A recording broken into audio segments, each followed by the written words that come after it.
right now, like literally at this very moment, there are thousands of people staring at multiple monitors just betting real money that one of the most anticipated artificial intelligence models in history won't ship this month. Yeah, it's wild. I mean, I'm talking about Google's Gemini 4.0. Yeah. If you look at Polymarket, which for those who haven't fallen down that particular rabbit hole, it's basically this massive crypto-backed prediction market. Users wager on real-world events. Right. And it is just an absolute sea of red right now. Traders are assigning a 98.6% probability that Gemini 4.0 is a no-show for June. A near certainty in their eyes. Exactly. But here is the thing. While the entire tech hype cycle is hyper-fixating on this delayed consumer flagship model, there's a nurse in a dimly lit hospital break room pulling out her laptop at like 4:47 a.m. Yeah, completely different reality. Completely. She is totally unaware of these betting markets because she's busy using the exact same underlying technology from that exact same company to, actually save lives. It really is the ultimate tale of two different worlds operating simultaneously, isn't it? Oh, for sure. Because on one hand, you have the noise, the public scoreboards, the horse race of which big tech company is winning the chatbot wars. Right. And then on the other hand, you have the actual tangible application of the technology, Right. where the stakes are incredibly real and, frankly, a lot quieter. Well, welcome to the deep dive. Today's mission is to unpack this massive, almost invisible shift happening in the landscape right now, based on our stack of sources for the week. Yeah, we've got some fascinating material today. We really do. We're looking at this stark contrast between prediction markets just writing off the next big consumer model and the reality of where all that engineering energy has actually gone. Specifically, this new health AI platform. Exactly. So we're going to explore this so-called death of Gemini 4.0 on the markets. Look at what Google is actually building with the HAIDEF Health Showcase. Which is huge. Huge. And then we'll touch on how these emerging tools are interacting with some really intense physical friction in the global supply chain. Right. And finally, walk through a brand new suite of developer tools shipping today that, allow literally anyone to build in this environment. And the reason you should care about this contrast, why we're digging into this today, is that it's a masterclass in separating the signal from the noise. Yes. It is incredibly easy to get swept up in the media circus around release dates. Right. But if you want to know where the future of the economy and technology is actually going, you have to look at where the foundation is being poured. While everyone else is looking at the sky. Exactly. Okay, let's unpack this Polymarket situation first, because the noise right now is just deafening. It's loud. Yeah. Traders have locked up over $79,000 in trading volume, backing the bet that Google will not release Gemini 4.0 by June 30. And the last major update we saw was Gemini 3.5 flashback at I.O. Yeah. So the dominant narrative on social media, the tech blogs, they're falling behind. The model is vaporware. They hit a wall. Yeah, that's the story you hear everywhere. But I have to push back on this a little bit. If the prediction markets, which, are usually pretty sharp because people have actual skin in the game, actual money on the line. Sure, they're heavily incentivized. Right. If they're this confident that Google is stalling, shouldn't we view this as a massive failure of their AI department? Like, why shouldn't we just take the market at its word? Are we looking at the wrong scoreboard here? Well, it's tempting to look at a 98% negative probability and just call it a failure. But you have to understand what prediction markets are structurally designed to measure. Okay. They are binary. They measure explosions, a launch date, an election result, a specific metric hitting a specific number. Right, a yes or no question. Exactly.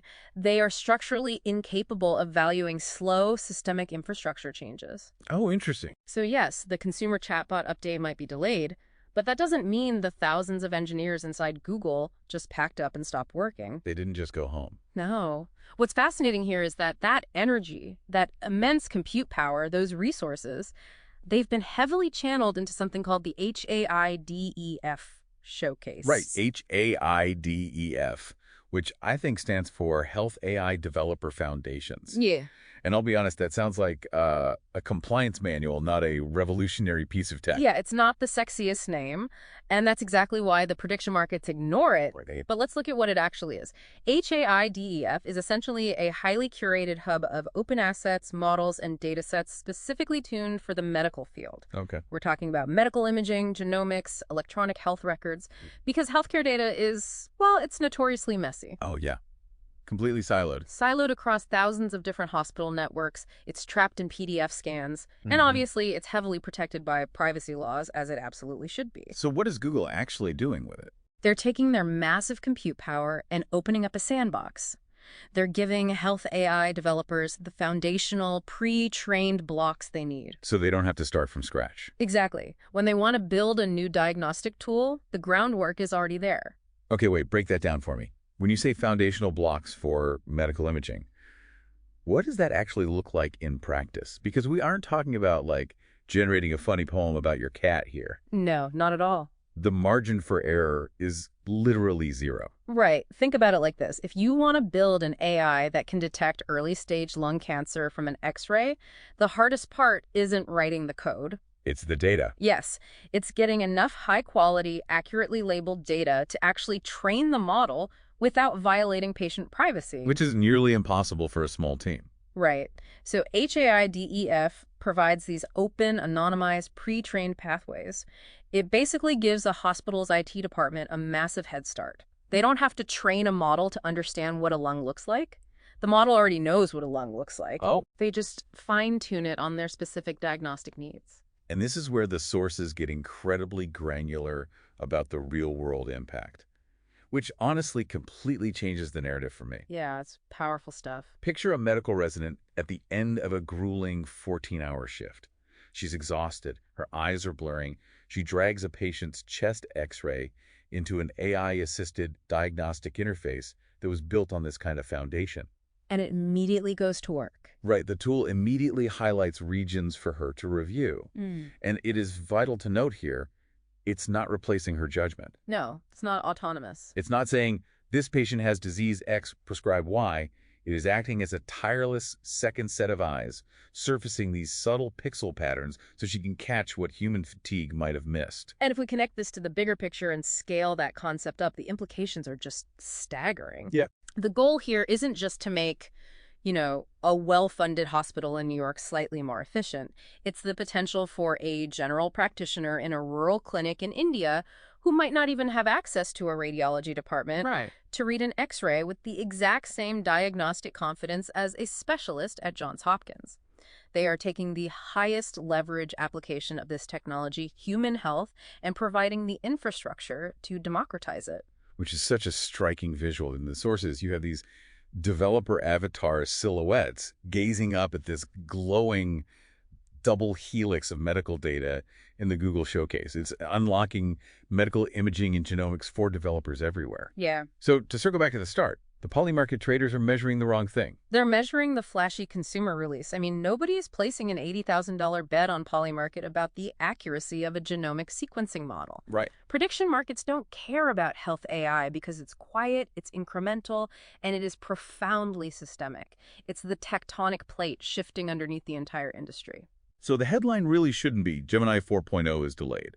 The headline really should be the smartest engineers in the room are currently busy trying to map the human body with AI. Exactly. But, that reality also forces us to look outside the digital sandbox. Right. Because while companies are building these incredible frictionless digital tools, the physical world we actually live in is currently experiencing immense friction. It really is. The contrast between mapping the human genome and navigating a global supply chain crisis is pretty stark. Very stark. Looking at the global landscape this week from our sources, the physical world is dealing with some very real-world stakes. Yeah. Just giving a brief, impartial rundown of the flashpoints right now, Iran has launched missile strikes on targets in northern Israel, marking a major escalation in the ongoing 2026 conflict. Which is incredibly serious. It is. It's obviously raising immediate global alarm over potential disruptions in the Strait of Hormuz, which is a massive choke point for global trade. And there was also a tragic shooting in Hebron that resulted in the death of a 7-month-old baby. And then further east, in Pakistan, critical budget negotiations remain completely deadlocked, which is threatening their fiscal planning during a time of intense economic pressure. And the ripple effects of that geopolitical tension hit the markets instantly. Right. How are the markets reacting? The sentiment index right now is registering as extreme fear. Wow. We're seeing the S&P 500 down 2.64%, the NASDAQ down over 4%. Ouch.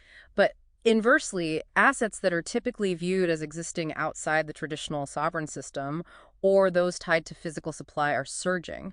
Bitcoin is up almost 4%, Ethereum is up nearly 6%, and oil is up over 2%. And this is where the integration of that advanced technology you were just talking about meets the messy reality of human logistics. Yeah, the real-world application. The sources paint this really vivid picture of a logistics coordinator sitting in an office in Haifa. There are missiles flying in the region, the global markets are bleeding, there is literally a caution triangle flashing over the Strait of Hormuz on their routing monitors. Just absolute chaos. But they aren't panicking. They are looking at their interface, actively rerouting shipping lanes, and making sure vital cargo like medical supplies takes a safer corridor. And let's dive into how they are doing that, because it's not like looking at Google Maps and just taking the side streets to avoid traffic. Right. It's slightly more complicated than A that. bit, yeah.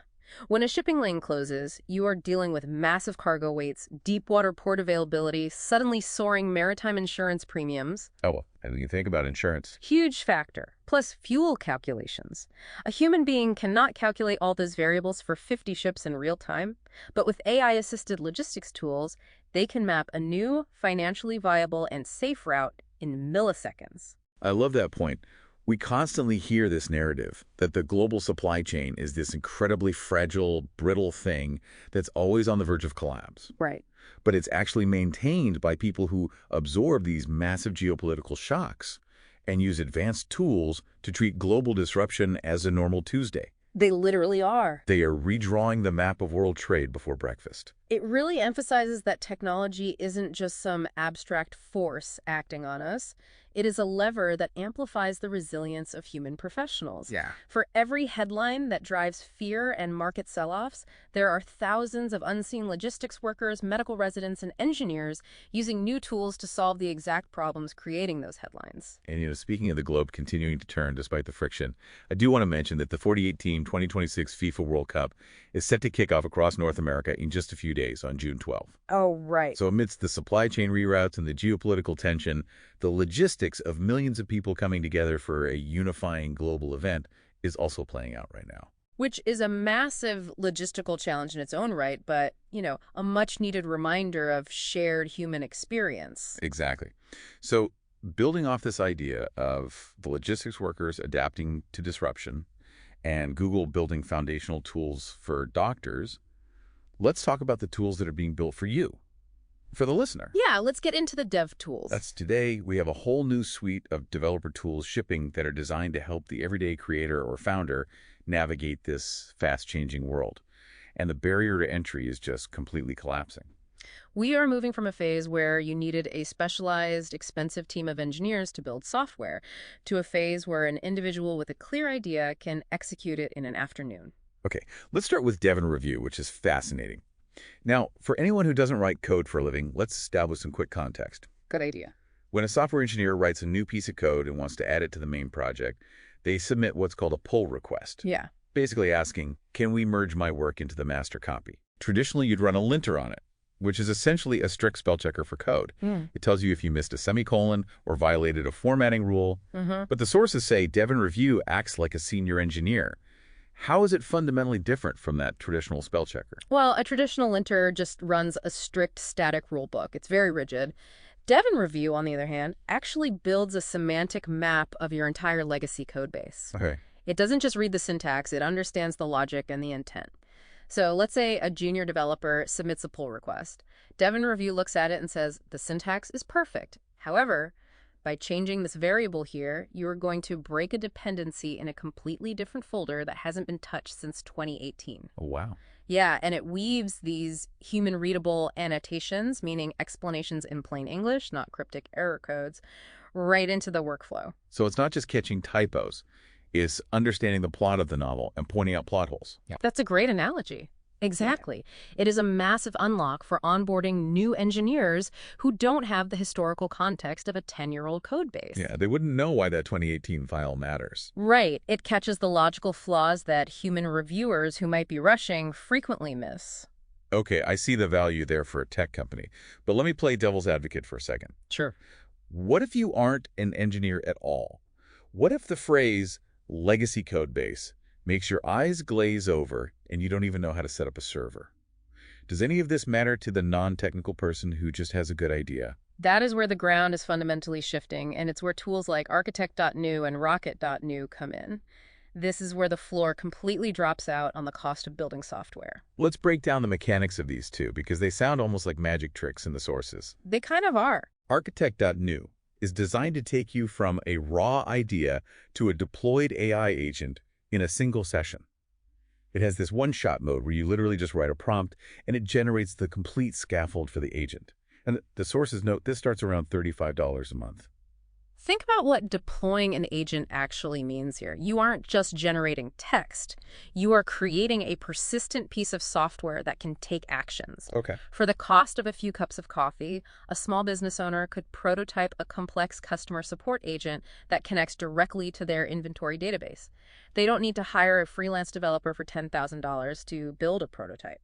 That's incredible. And Rocket.new takes it a step further by bridging the ultimate divide, the front end and the back end. Yes. For the non-technical folks, the front end is what the user sees, right? The buttons, the design.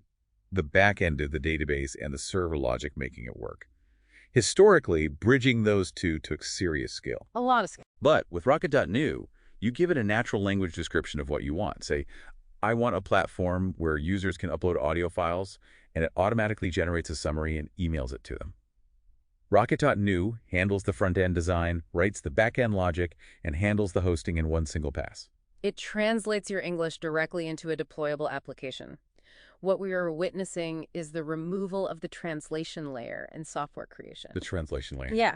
Historically, the bottleneck for innovation was friction. You had an idea, but you had to translate it into Python or JavaScript, figure out AWS hosting, manage a database. You needed expensive labor to do that translation. Now, the new programming language is just clear thinking.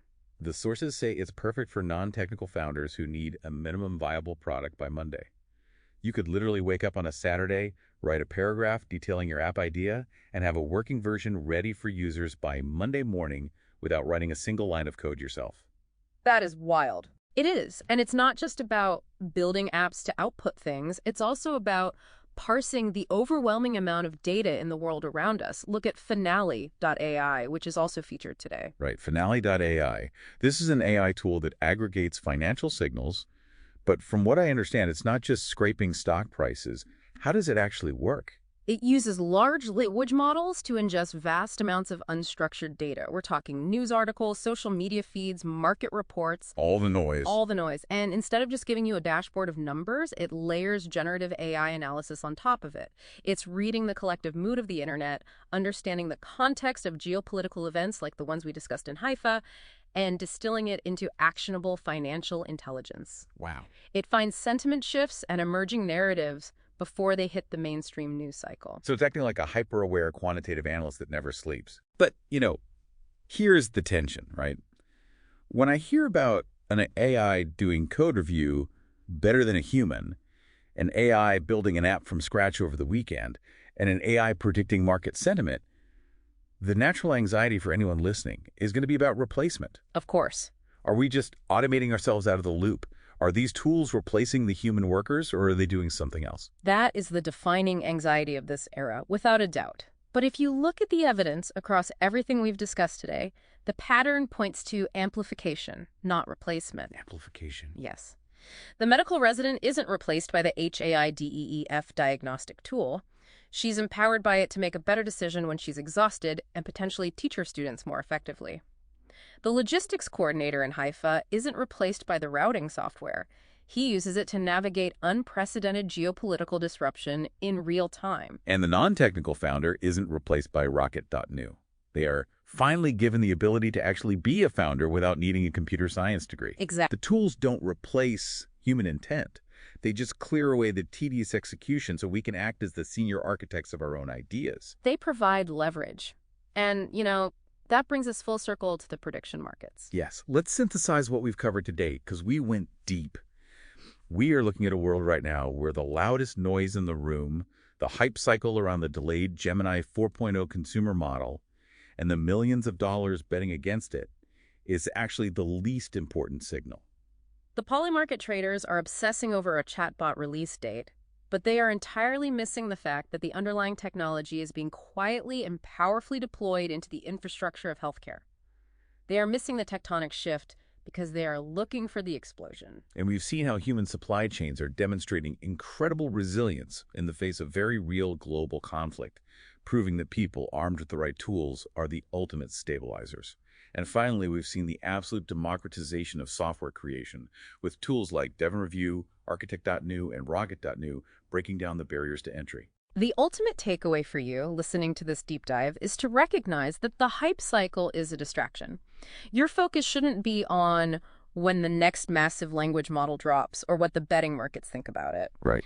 Your focus should be on how the tool shipping today, whether you're a medical IT director looking at open assets or a non-technical founder needing an MVP by Monday, can amplify what you are already doing.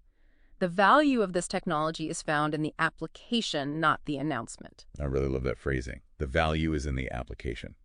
It brings us right back to that image we started with. The trader staring at the Polymarket graph in Brooklyn apartment, and the nurse opening her laptop in the break room at dawn. They are living in two completely different realities of what AI means today. Very different. Which leaves me with one final, lingering question for you to mull over as you go about your week. If the most important, consequential AI breakthrough of the year is quietly happening in a hospital backroom rather than a public, highly scrutinized leaderboard, what other massive, life-altering technological shifts are happening around you right now, completely ignored by the prediction markets, just waiting for someone to notice?